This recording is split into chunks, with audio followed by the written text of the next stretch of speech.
رفتی بهت خب کرد بعد خطا میکنه خیلی عمیق رفتیدم بچه بولی من خطا میکنم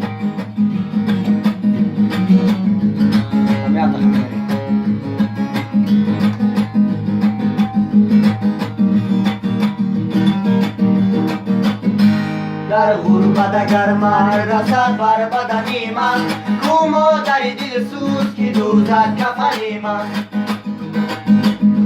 در غربت اگر من رسد بر بدنی من کومو در دل سوز که دوزد کفنی من تو بودی مرا جوی بلندی میگذاره شاید که رسد بوی وطن در بدنی من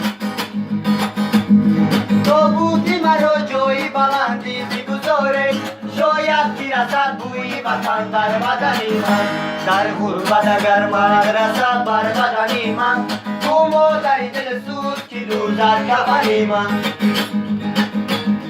در غربت اگر من رسد بر بدنی من کومو در دل سوز که دوزد کفنی من یاران و برادران مرا یاد کنید تو بودی مرا زی چوب شمشاد کنید تو بودی مرا قدم قدم بردارید در خاک خلوق ماند و فریاد کنید تو بودی مرا قدم قدم بردارید در خاک خلوق ماند و فریاد کنید در غربت اگر من رسد بر بدنی من کومو در دل سوز که دوزد کفنی من در غربت اگر من رسد بر بدنی من کومو در دل سوز که دوزد کفنی من Ночка темная, туманна, вокруг темно.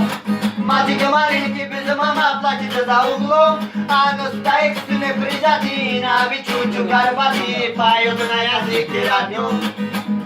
А но стоит спины прижаты, на бичучу горбаты, поют на языке роднем. Друзья, покупайте папиросы, подходите, хотят матросы. Подходите, пожалейте, сирот у меня закрытый, посмотрите, ноги мои босы. Подходите, пожалейте, сирот у меня закрытый, посмотрите, ноги мои босы. Мой отец свою жестокий жизнь свою отдал, мою мамку из винтовки немцы расстрелял. А сестра моя неволя, сам сижу на чистом поле, и там я свой зрение потерял. А сестра моя неволя, сам сижу на чистом поле, и там я свой зрение потерял. Мадам, я ничего не вижу, подходите, я вас не обижу. Подходите, пожалейте, сирот у меня согрейте, посмотрите, ноги мои босы. Подходите, пожалейте, сирот у меня согрейте, посмотрите, ноги мои босы.